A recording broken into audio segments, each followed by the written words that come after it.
we're going to continue kind of just talking about this demonic influence and oppression. And we're going to show a video here. I think there's a lot of little nuances that might be helpful to you. But just know this, the video kind of presents it or suggests that this person was saved and they're demonically possessed. And as Brandon's already shared, that's impossible. We recognize that Satan can sift a believer, he can oppress a believer, but he can't indwell a believer. In fact, there's many people who believe that they're saved. How many of you know there's many people who believe that they're saved and they're not? In fact, Jesus says a whole bunch of them in the last days will say, Lord, of course you know us. We did this for you and we did this. And he says, depart from me, I never knew you. So let this be a call to you. Just because you've gone to church, just because you've raised your hand somewhere, the question is, do you know Jesus Christ as your Savior? It matters in the spiritual battle. Let's watch this together. She was someone who I trusted, someone who I became comfortable being around. She spoke to me and she said, Alicia, I want to tell you something. And she said, I'm involved in the occult. Alicia Sweeting Miller was 13 years old when she met Lorona, a school teacher who told Alicia she had psychic powers. And she said that I've seen the gift in you. I've seen the gift in you, and that's one of the reasons why I was drawn to you. I was attracted to you, and so I believe that I could help advance this gift.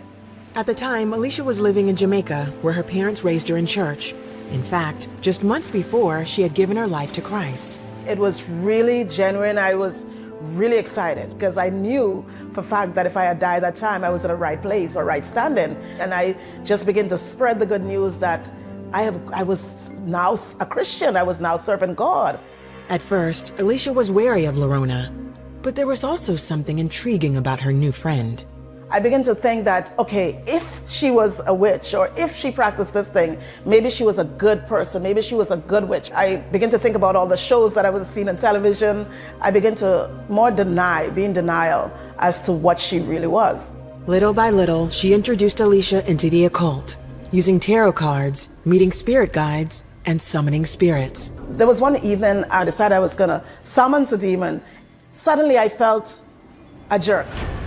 And the only thing I remembered after that was walking down the streets in the traffic. A couple of neighbors were there. They were saying all sorts of stuff like maybe it was drugs and she was on drugs and this thing was driving her out of her mind. As she delved more into the occult, Alicia enjoyed the sense of control she felt it gave her.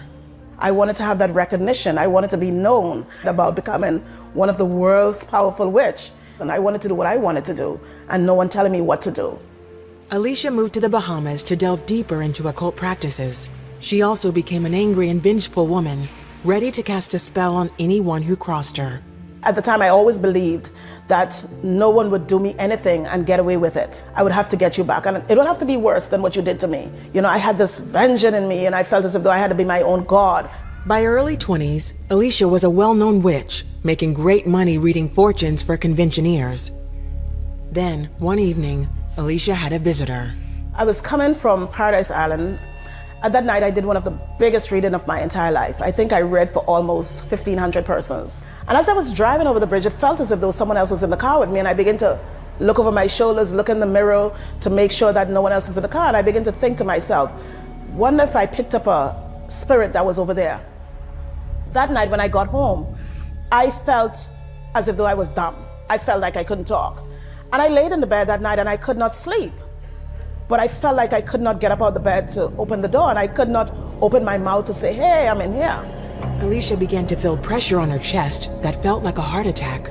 I began to think to myself, I'm gonna die. Only in the movies, when I watch the movies, that someone is gonna die, that their entire life begin to flash across their face just like this. And so I began to say, if I die, I don't wanna die like this. For the first time since she was 13, Alicia prayed to God. And I said, God, if you spare me, if you give me one more chance, I would serve you. I want to change my life. I want to turn things around. I promise you that I would serve you for the rest of my life, and I will tell others about you and about what you did for me. The presence left. Afterwards, Alicia called Lorona to tell her she was through and started reading her Bible and praying daily. Wow, there's a lady that was influenced by a teacher and was introduced to the whole occult. Friends, you don't want to make friends with witches. There's no such thing as a good witch. Right. Am I right? That's right. That's the whole point. Your associations matter. Yeah. Bad company corrupts good character, as Paul said. But when you're dealing with people in the occult, it's a whole new ball game, because the demonic will come after you as well. So just be very, very careful, guys.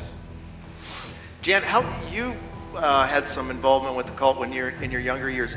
How were you introduced to that? How were you seduced? Well, quite frankly, at my Christian college, I'll leave it unnamed. Most people know of the college I would name. And obviously that's a few years ago, but nonetheless, back then, it was treated, the Ouija board was treated as a kind of a novelty, kind of a game. And this... So hold it. Now, you've gone to a church here locally. You Yes. trusted Christ as your Savior, Absolutely. I'm assuming. And now you're at a Bible college, and Bible you're college. introduced to the occult That's at a right. Bible college? Yes, right. And again, a lot of this is treated as a novelty. It's fun. It's just intriguing, and that's the way it was perceived at this particular Christian college. And the kids were just totally enmeshed in the Ouija board. Yes, and therefore, I was thrown off guard because I thought it must be harmless because all these wonderful Christian kids are talking to it. And I went on and got very deeply involved. And we don't need to go into detail. The only point is the devil is so sneaky, he's so cunning, that he even seduced hundreds and hundreds of students at this Christian college. I'm leaving unnamed, though you'd all know of it.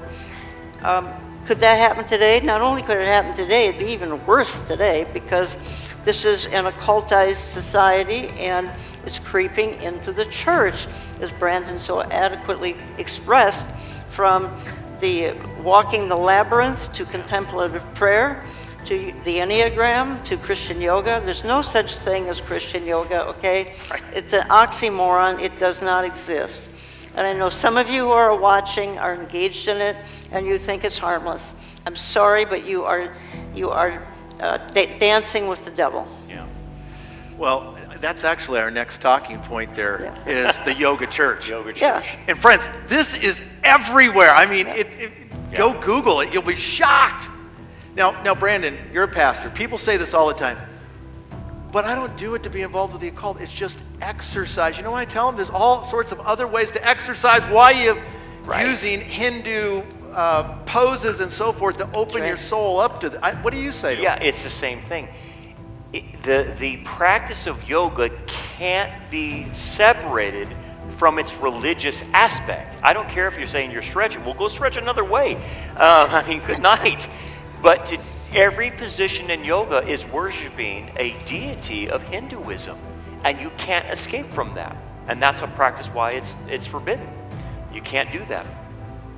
What about the Enneagram, you two? I mean, Oh boy.